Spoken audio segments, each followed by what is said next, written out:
chances, dreams and goals. Many mixed emotions in my heart and soul. For some I made a plan and did the best I can.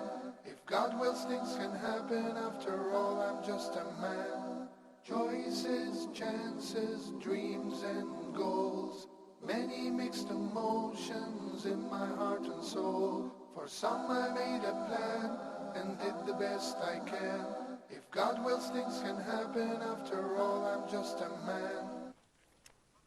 Assalamu alaikum wa rahmatullahi wa barakatuh, my dear brothers and sisters in Islam. Welcome to this very special series of our program, Life Choices. Thank you so much for being with us here this week.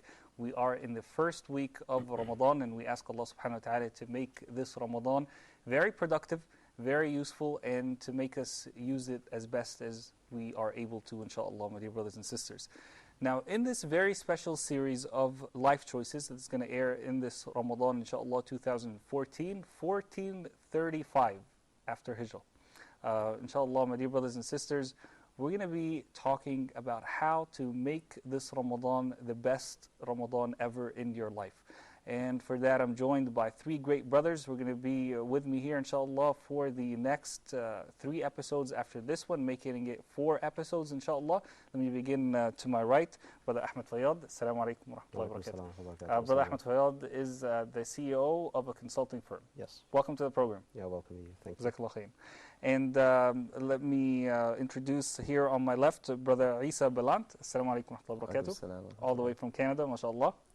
Welcome to the program. Thank you. And our own brother Abdul Salam. Assalamu alaikum wa rahmatullahi wa barakatuh. Wa rahmatullahi wa barakatuh. Welcome to the program, all the way from the United States, and the star of our program that's airing right now on Hurry TV, Adam and Sally. No, I am not the star. When you'll see the Adam and Sally, they are the stars. You're the guy who gives them all the knowledge and all the good information. Yeah, I just go there and have fun. They're they're naughty puppets, so I have to go and straighten them out. Jazakumullah khair. All right, my dear brothers and sisters, we're going to go ahead and begin, inshallah. I hope that this episode is useful. We have some great videos that we're going to be showing you a little bit later in the program also, inshallah. So, Brother Ahmed, let me begin with you, inshallah. Why is it important to make this Ramadan productive and not make it just like any other Ramadan that we pass through?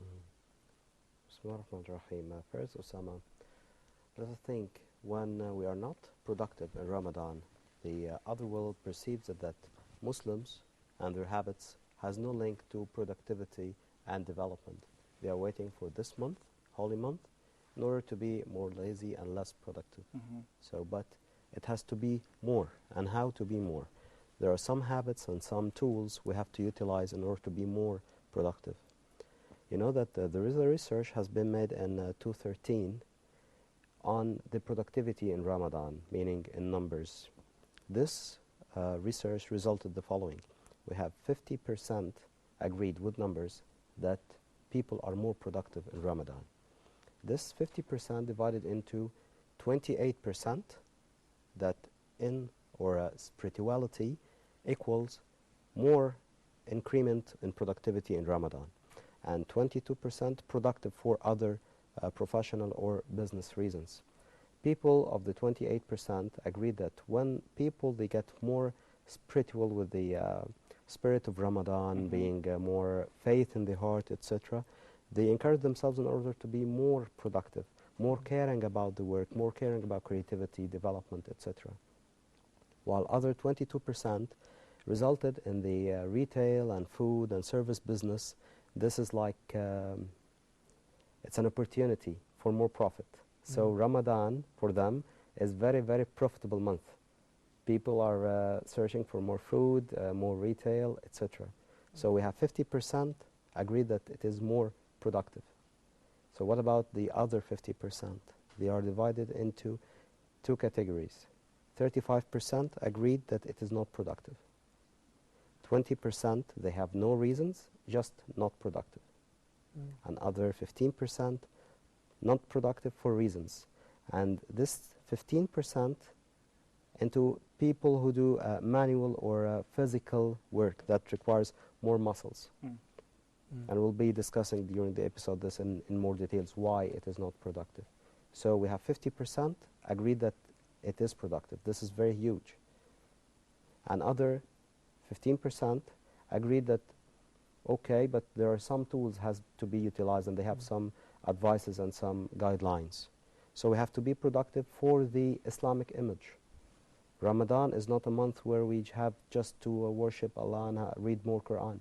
Fine, we have to do this, but not to neglect work. The employer has a right on you. You cannot spend the whole night worshipping Allah and reading Quran and go the other day to work and sleep there in your work. This is not correct. We have to be more productive in Ramadan, and we'll be discussing how to be more productive in Ramadan. Jazakallah khair. Thank you so much. You're Brother most welcome. Salam, I see you nodding your head there. Your thoughts? Yeah, I mean, though, we have to be productive in Ramadan. I mean, we're fasting, right? So we're going to be sometimes, especially at the beginning days in Ramadan, we'll be a little more tired, okay? But like the brother was saying, we are more spiritually motivated, too, to do more things and do them in the best way. We know that our Islam is really perfection in the things that we do in our work and in everything that we do. So, even though we're fasting or we still need to be productive. And, I find that, when we're concentrating and we know that, we have taqwa, we think about Allah, and these things are like it's an energy source for us when we're out there, if we are in our work situation or whatever. And, when we have this, it's a spiritual energy boost when we're reading Quran. But I was speaking to the brother earlier, and he was speaking about management and putting everything in its proper place, time management, and I guess energy management as well. Yes. And these are some of the things, I guess, that I have some questions about, some, like myself, like this Ramadan, I have a project that I'm working on, a creative project that I'm working on, and I'm also studying, and then I also want to get through the Quran, and then there's praying in the nighttime. So there are these, energy and time-consuming things. So, maybe you brothers could give me some pointers on, how can I manage it all and, still, accomplish my goal, inshallah. Inshallah. Brother Isa, your thoughts? I mean, the first thing that comes to my mind, which deals with life in general, is just balancing, the different aspects of life in general. I mean, that's work, time with family, time to go to the masjid, time to spend with brothers and things like that. And that's all year round. I mean, that's the what we're faced with as Muslims. And we have to do our best not to put too much emphasis on one and completely, neglect another, thing in our lives. So, I mean, what I would, say is maybe just looking back on our past Ramadans and, trying to learn from those. I mean, how was our last Ramadan? I mean, were we, productive enough? Were we working enough? Were we, too tied up with work and not going to the masjid enough? Things like that, right? So I think if we reflect and just look back on our, last Ramadan, maybe the one before that, and see which areas we need to kind of make some adjustments in, and, hopefully, improve on those, and, really plan ahead, plan your week ahead, maybe decide to take Friday off, for example, from work. If for example, you take a longer weekend, like a 3-day weekend. It gives you more time to spend with your family, have iftar with your family, and things like that. But at the same time, make sure you work hard during, let's say, if your work week's Monday to Thursday, that you're in work and your boss and coworkers aren't looking at you like, someone who's, religious and neglecting his work duties and, his responsibilities and things like that. Let me propose an idea to you guys that I know some brothers, they're doing this, and tell me what you guys think of this, okay? They say, well, you know what, Ramadan is the month of worship, I need to focus. But they believe exactly what you guys are saying. We can't totally neglect our work during the month of Ramadan, but at the same time, we can't neglect our worship. So they kind of do something that they feel is a balancing act. I want to hear your thoughts. They say, you know what, for the first 20 days of Ramadan, I'll go to work, and then I'll pray my Taraweeh. And then I'll take a vacation from my work for the last 10 days of Ramadan. Okay? maybe a couple of those days will be a weekend anyway, so I'll take maybe like 7 or 8 days off from work, and I'll focus on making i'tikaf and going to the masjid. Your thoughts about something like that? Mhm. So remember a previous episode we spoke about strategic planning, remember? Definitely, yeah, on Huda tonight. Yes. It's all about planning and setting an objective for your life. Entering Ramadan, and we are early in Ramadan during the first week. What is your objective in Ramadan? So you have two objectives. One on your work level, to be more productive, not to be less, and the other to be more religious and more spiritual part. You need to end this Ramadan with more faith, with more getting closer to God. So on this objective of your work, you have to be more productive. You have to set objectives and goals for yourself, how to plan for it, and how to manage your time between being more spiritual and getting closer to God for the worship, and how not to affect negatively your work. This is how I see it. So by setting an objective for it, so you start to set certain actions you're going to take. I'm going to read one part of the Quran every day in order to finish it by the 30th day, right? So is it a must to read it whole in one time? No. So it will take you around, for people who are getting into it, around 30 minutes, 45 minutes. But for people in the beginning, it may take more than an hour and a half or an hour. Mm-hmm. So it hasn't to be a one time. You have to divide it over the day. You cannot take a day off in order to finish the Quran. This is not correct. This is not what Allah told us to do. You have to divide it over the day. You have around 10 pages. So you take first 2 pages or 3 pages after Fajr prayer, for example. And after each Salah, you have to take a certain number of pages. Divide it over 5. You have 5 Yeah, I know it prayers. comes out to about 4 pages after every salah, if you do it that way. Yes. I remember Sheikh Muhammad Salah was talking about this a few days ago. He was saying that each juz is approximately 20 pages. So if you read 4 pages after every salah, or a couple before, a couple after, whatever strategy you put for yourself, we're talking about planning here, that would be something useful and make it easier for you to accomplish your goal. What do you guys think about this idea of working for the first 20 days of Ramadan and then taking the last 10 days off? I have done something like that when I was in the States, but like the brother saying, it takes planning because, you have to say, okay, maybe you're 2 months from Ramadan or 3 months from Ramadan, and you're at your job. You just can't, you can't spring it on the, a couple days before Ramadan. Hey, it's Ramadan. Yeah. See you guys, next minute. You have to, plan. You have to let them know in advance. Look, and actually it's dawah too. I mean, it depends if you're working in a job and they're not all Muslim, or your supervisors aren't Muslim, and hey, the month of Ramadan is coming. This last day, I take you explain it to them and everything. And you say, can I take my vacation in this time? And you get the permission. And I think it's a good idea. At the beginning of Ramadan, getting through the Quran, we have to just manage it. And you know what? There's a lot of time in our day. When we look at our day, we have 24 hours. There's all these 5-minute, 10-minute moments.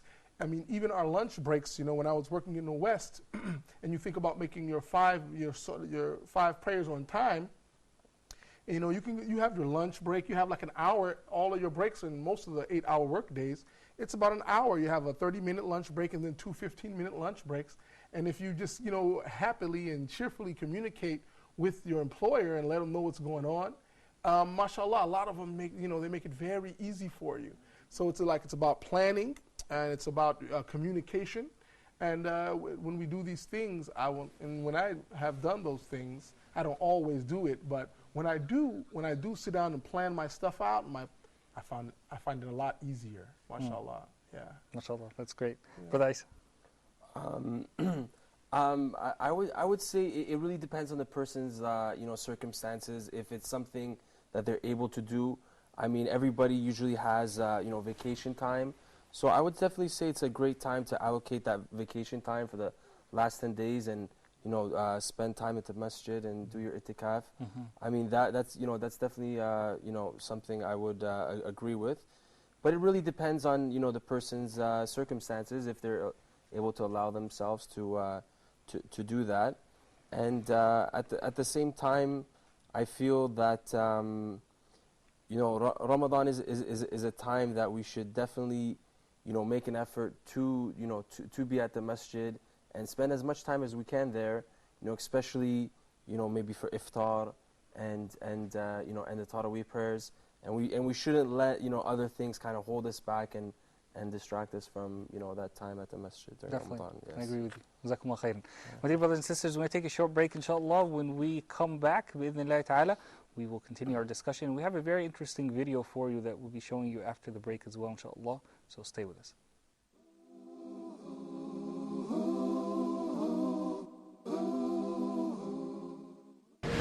Build their lives again. For them happiness let us all bring. Ramadan, Ramadan, from reading. Allah subhanahu wa ta'ala commanded us in the Quran saying, وَسَارِعُوا إِلَى مَغْفِرَةٍ مِّن رَبِّكُمْ وَجَنَّةٍ عَرْضُهَا السَّمَاوَاتُ وَالْأَرْضُ أُعِدَّتْ لِلْمُتَّقِينَ. Hasten to the forgiveness of your Lord and to paradise, the width of which is the heavens and the earth, prepared for the righteous and pious. Brothers and sisters in Islam, especially in the month of Ramadan, the Prophet ﷺ tells us that when the first night of the month of Ramadan is here, the devils are chained, and a caller will call upon you, O seekers of goodness, come forth. Ya baghi al-khayr, aqbil. Hasten to goodness is our show in Ramadan. Join me, Kareem Abu Zaid, every night in the month of Ramadan and learn how can we hasten to goodness.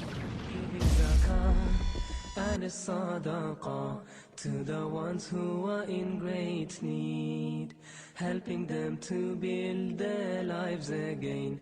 For them happiness let us all bring.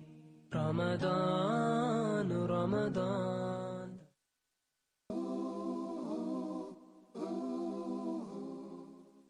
Assalamu alaikum wa rahmatullahi wa barakatuh, and welcome back, my dear brothers and sisters. We're talking on how to be a productive Muslim this Ramadan, inshallah. How can you have a productive Ramadan? Brother Ahmed, we talked before the break a little bit about how we can try to balance our time and how it's important to balance our time between work, between worship, and other things. But practically speaking, how can we do that? Because that's not an easy task. You have work, you have worship, you have family. You have family ties, like people going over to each other's houses. That's a lot of things happening all at once, and probably even more. Practically speaking, how can we do that? My personal experience in this, Usama, when you plan and organize your tasks and what you have, you accomplish with success. So the best part of the day to be productive for and be creative, over my experience, is directly after Fajr prayer. So when you wake up an hour before Fajr and you pray, read Quran, we all know that this is the best part in order to collect more hasanat, right? So, and then you pray Fajr. So the best Wait, part... sahur before that, right? Yes, of course, sahur, So- definitely. And in sahur, we don't have to spend much time in sahur and have some heavy meals, etc. No, you have to eat light. You have to drink more water, more like a cucumber, yogurt, etc. Not to sit and spend an hour or 45 minutes just for sahur. This doesn't make sense. This is not correct. You're just eating in order to support you for the next day, not to just eat and try that I'll be fasting the whole next day. No, it doesn't work like this. So know the correct food you have to eat, and in a certain time. Take 15 minutes, 20 minutes maximum for sahur. This will be perfect. And then you have to pray and do your worships. So that by this you finished the religious part, the worship part.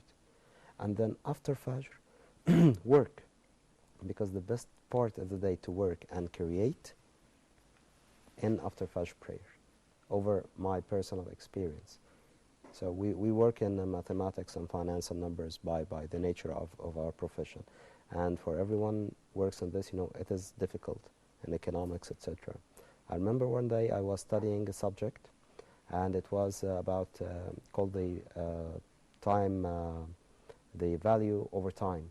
So if you have a certain amount of money now, how much is gonna value over a certain time? And it was very, very complicated formula, and the whole class was having a problem with it. And I had a problem with it.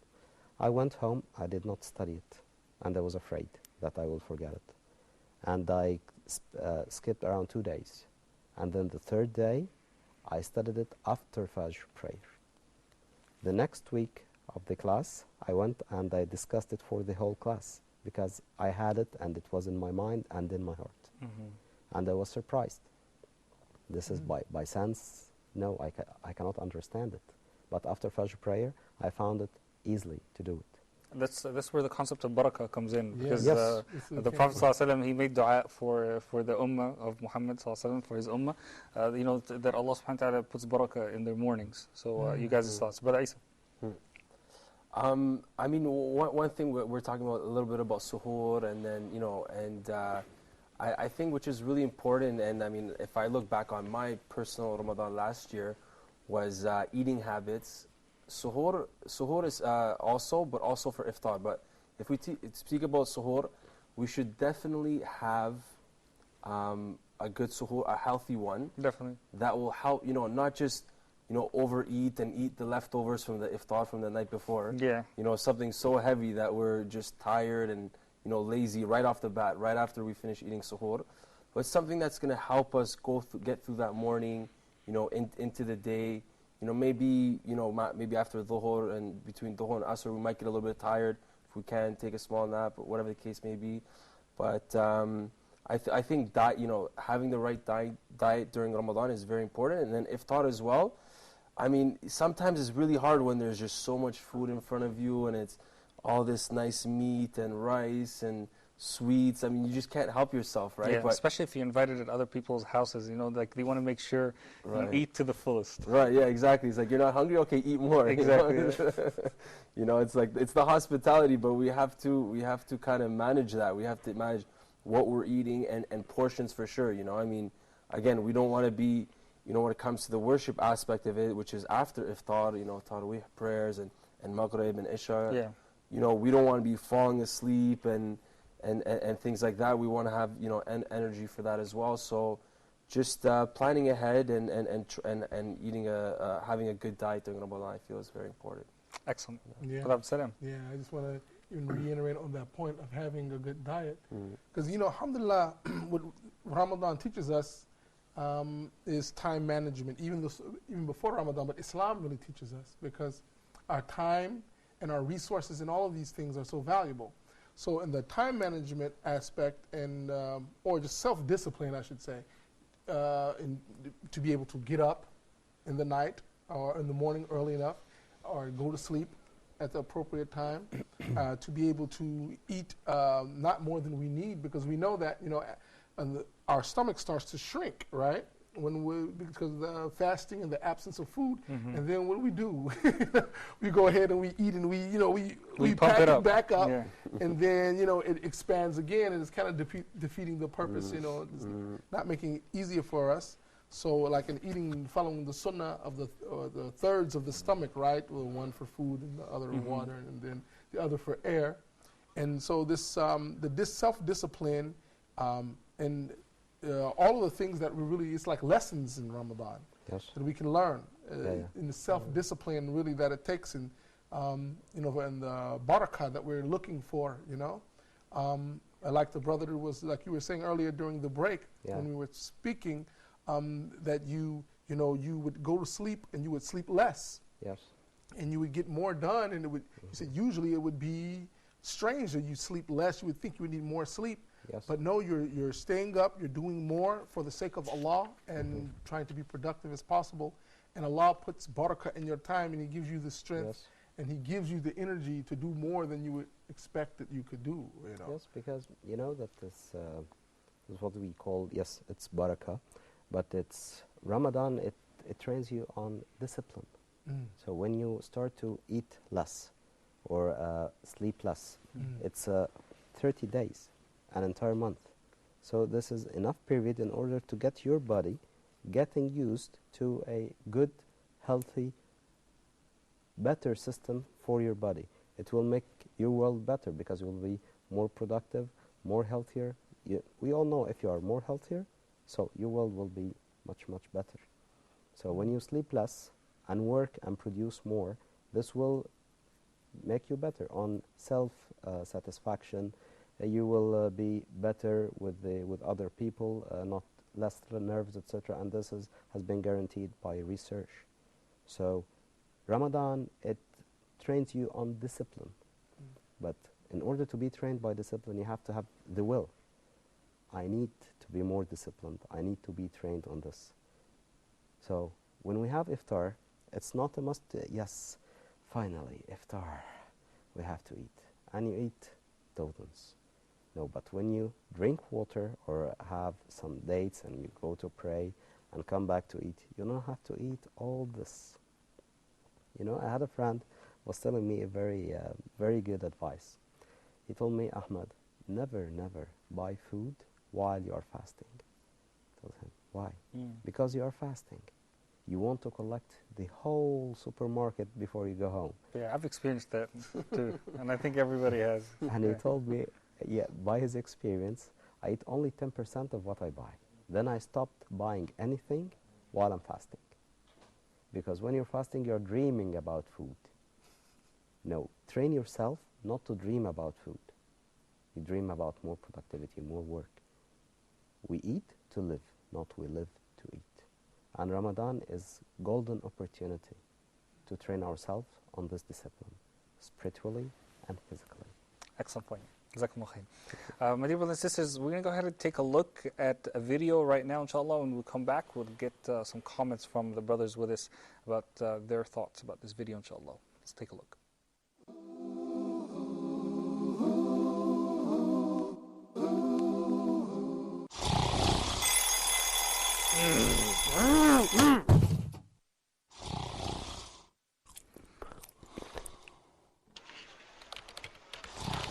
الله أكبر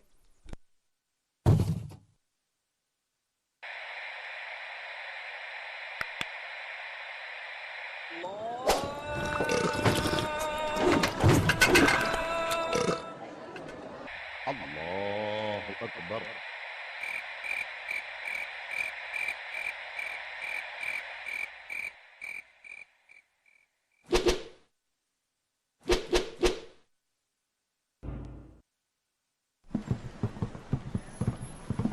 الله أكبر سمع الله لمن حمده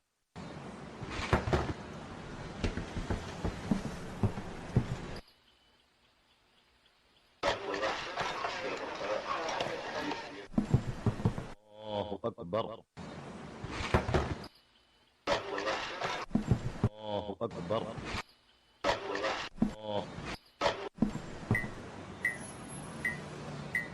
الله أكبر سمع الله لمن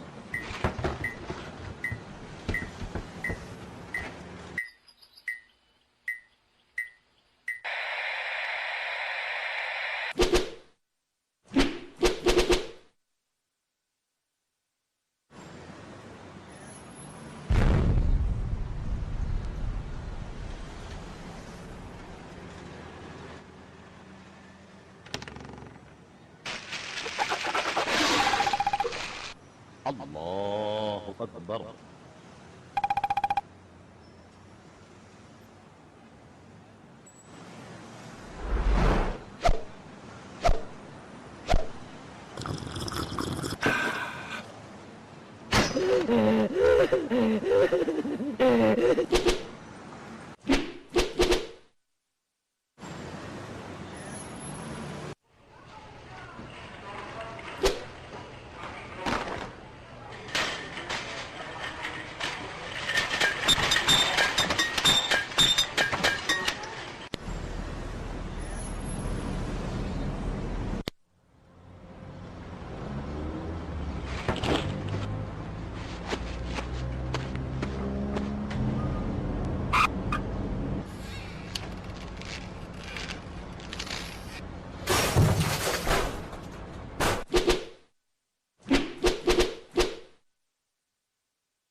الله أكبر.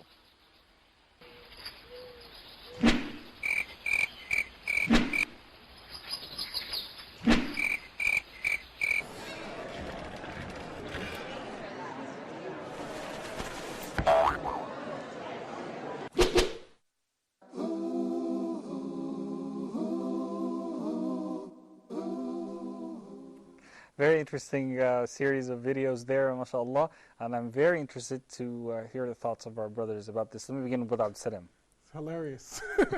Yeah, it's two extremes, right? It's seriously extremes. Yeah. But alhamdulillah, it's just clear. You see from the nice cartoon there that recharging Ramadan is a time to get our lives together, kind of. To set the tone for the rest of the year. And if we spend it, if we waste it, then we're missing out on a great opportunity.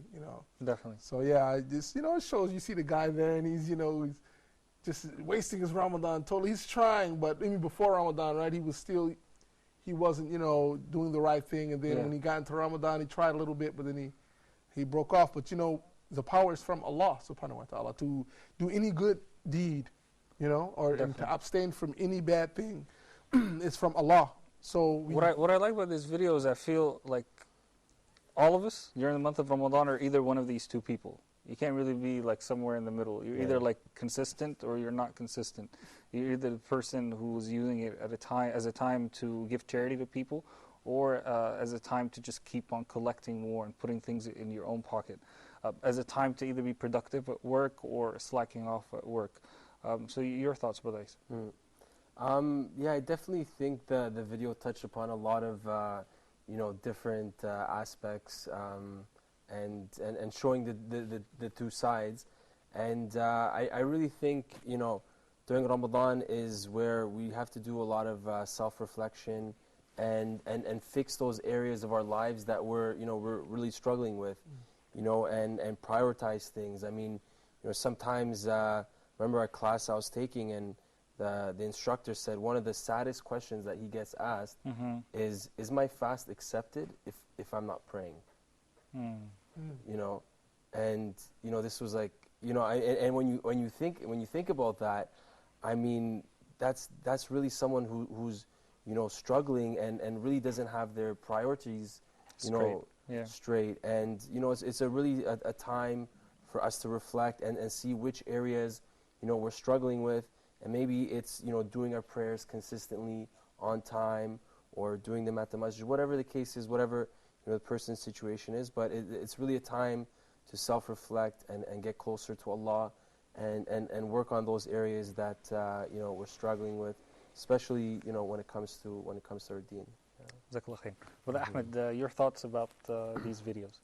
Actually, there is a very, very nice scene where the battery goes up or goes down. Yeah. So, and over a personal experience, when I work hard or study a lot, and I'm very tired or I want to sleep, so when I go to pray, I find myself get back with full energy. It's really like recharging again, getting fresh again, as if I just started. Physically and spiritually, because physically, Both. like you make wudu, you kind of, like how you're working sometimes, even if it's not time for salah, but you need to refresh, so you just go put some water in your face. So like, this physically, you really, really, really fresh. And spiritually, because when you have wudu, you wash your face and your hair, etc. You feel really, really fresh. And sometimes I just prayed, and I feel after a couple of hours that I want to sleep or I'm tired. I just go for wudu, just wudu. It makes you really, really fresh.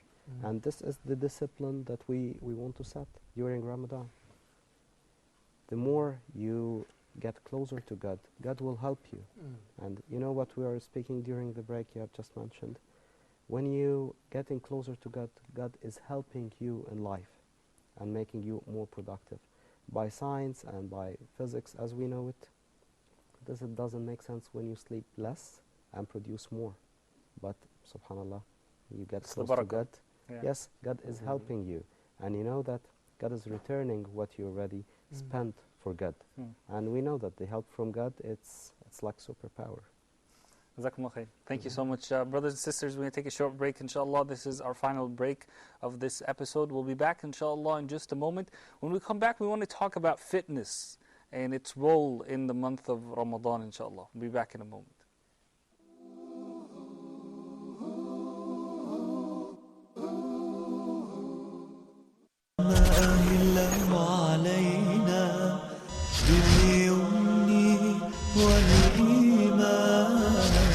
اللهم أهله علينا باليمن والإيمان والسلامة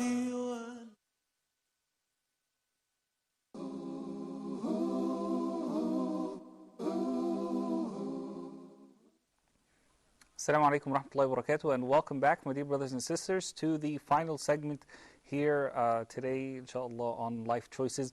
Let's talk a little bit about fitness. Brother Ahmed, let me tell you what a lot of people are thinking right now, okay? They're saying, you know what, Ramadan is not the time to get fit or to think about fitness. Because, okay, in order for me to get fit, I at least need two things. First of all, I need a lot of energy, and I don't have that energy in Ramadan. At the same time, I need to eat a lot. I need to eat not only like once or twice a day, but I need to eat like 4 or 5 times a day. So Ramadan is not the time, you know, to get fit or to exercise or to do any of these things. Your response to that? So this is what we think when we think about it big. When we think about we have to exercise or to run, come on, we're fasting, we don't have time, we need more energy and we need to eat more. Fine, I agree that you need to eat more. I have no problem with this. But what type of food you're going to eat? So you can eat some veggies and reduce the meat. This will make you more fit. You need to drink more water. So eat a lot, but it's the type of food, not to eat more meat and more fried, etc. Fine. Choose the type of food. And if you think that it's not time for fitness, this is the discipline we are speaking of. You need to set yourself discipline for this. And it's all about choice. Our program called Life Choices. So it is your choice to be fit into a more productive, healthy system. And Allah subhanahu wa ta'ala put Ramadan as a training month. It sets you into the track. It puts you on discipline, but you have to have the will. It's an opportunity. So about fitness, eat, but choose the type of food, and this will help you to exercise more. You don't have to exercise an hour every day like the normal days. Make it 30 to 45 minutes. It will not hurt. Most people just put off the whole idea of getting fit or exercising. You say, no, I'll do it after Ramadan. Yeah, but this is not the discipline we're talking of. As you said, it's about making choices. Making choices. And it is, you know, that when we read more Quran or do the prayings, it is not just for Ramadan. So it should be after Ramadan. Here is the sustainability of Ramadan. So it is not just a month, a year. So you spend 30 days, but you have over 360 days. What you're going to do in it? So it's an opportunity to set a discipline for the entire year, and then it will be your entire lifetime. Thank you so much. Brother Isa, we were talking a little bit earlier about the Muslim battles and how many of them happened in the month of Ramadan. You know, the Sahaba had to be fit in order for them to be actually, conducting battles in the month of Ramadan. Your thoughts about that? Right. That's definitely, one area where I would say, personally, I've had some goals that that I haven't always reached. Sometimes that makes two of us, right? You have those goals of you get really excited for signing up to the gym, and you pay the whole year membership, and you buy all these healthy foods. It's sometimes it's a little bit hard to and then something goes wrong. And then it's one of those tough things. I think I've personally struggled with it. Trying to lose weight or go to the gym on a consistent basis. And I feel like it's definitely one area that I'm looking to improve and get better. Be more fit. be more healthy, have like more energy throughout the day to be able to do anything, whether it's religious or just related to work and things like that. So there's definitely a lot of things that I found also in some of the Middle Eastern countries. People are overweight and they're out of shape, unfortunately. It's the Definitely. case in North America as well. I think America's number one. They're the worst, but then Kuwait is number two. So something that people are struggling with and stuff like that. But and I think we need to start making realistic changes in our lives and not just look at it as a sprint, but more of a marathon, and start making realistic goals and changes to have a better, healthier diet, be more active, and things like that. And that's gonna help us all around in general in our lives, inshallah. Jazakallah khair. But Abu Salam, you look really fit right there, mashallah. Tell us Really? your secret. Illusion. No, I need to work out more. It was a time when I really was into like jogging and training. Yeah. I even had one trainer, and he told me, we were coming into Ramadan, and he said, keep up your training during Ramadan. I'm like, what? He said, no, that's the best time. That's the best time to train and to train your body to get fit. I guess we're slimming down, we're eating a little less, and we're not concentrating our life on food, and it's a time we're losing a little weight. And if we did some exercise, I guess we'd see a bigger difference. But a lot of times, it's probably difficult, But again, if we make dua, we ask Allah to help us, and we're serious about it. We're striving toward anything, be it spending our time more productively, or getting in a little workout, or changing some life habits, or accomplishing some goals. The key is even dua. Even if I'm not making I'm not making 5 salat a day. Like if someone is not making salat, we ask Allah, oh Allah, let me make salat. Then We ask Allah for guidance. Yeah, we ask Allah whatever we need. Let us ask Allah, and then strive, and then Allah, He will help us. Then He'll put the barakah in everything that we're trying to do. So maybe I might implement a little workout in I haven't been working out like I should, and I was wanting to get back around in it. So maybe this Ramadan, inshallah, I'll put in about a good 3-minute workout. Hey, it's a start, as long as you've been consistent. No, I was just joking. Maybe a real, maybe 30 minutes, Yeah. 30-minute workout, but I have to plan and make dua. Once we make dua too, it's like, and then when we make a clear intention and we make dua, then if we're not doing it, we'll feel bad like the guy on the cartoon when he drank some water, looked like he broke his fast, and then he just started to cry. Yeah. But once we make the intention also, it makes it easier. If I'm making fast, and I'm not eating today. But if I didn't make an intention to make fast, it's like for me to say, okay, don't just drink this cup of orange juice right now. It's difficult. For me to not just drink one drink, it will be difficult. But if I make an intention, and if I make my dua and I'm asking Allah to help me, then mashallah, it becomes easier. Yeah. Bidnillah ta'ala. Brother Ahmed, your final thoughts. We're running out of time for this episode. Some advice for people to be productive this Ramadan. Sure, I wanted to comment about what you have just said, brother. When you ask Allah for dua and you believe in it, and I'm talking here about a personal experience that happened to me a not long time ago. When you ask Allah, Allah is always close. He's closer than everyone on earth. But you have to believe it. He's there for me. When I ask Allah, I have total faith that He will help me. But He will help me, and I have to help myself. When you do this, your thing will get done. And if not, this is the best for you. But you have to believe that He's close, and He will help you. But you have to help yourself first. You cannot ask Allah, please Allah, make me be able to wake up in the night in order to pray. I had a wish one Ramadan. Please Allah, help me to wake up before Fajr in order to pray. I can ask Allah and Allah will help me. But in order to help myself, I cannot sleep late or eat so much food that will not allow me to wake up. Or forget to set your alarm or something. Or to set your alarm, maybe. But you have to help yourself. So the key here that I experienced, that I had total faith that Allah is there and He will help. And then I had to help myself. My things got done. And I wouldn't believe it.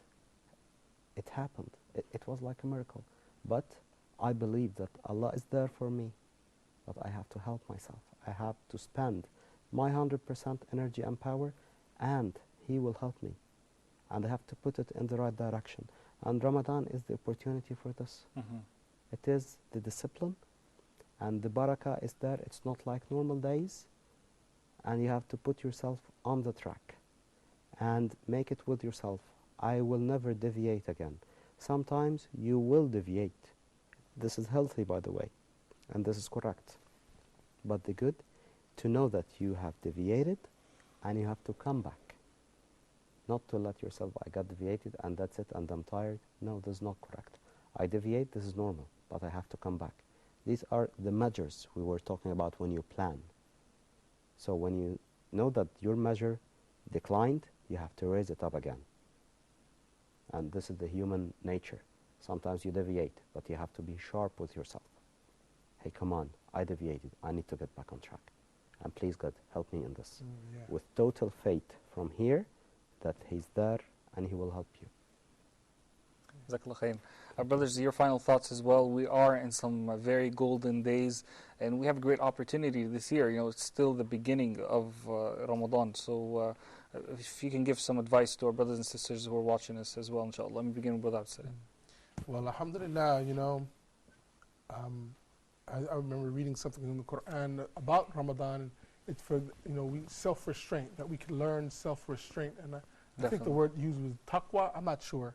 But this is a time that we can learn to really control ourselves by abstaining from the things that are halal, the things that are wholesome and good for us.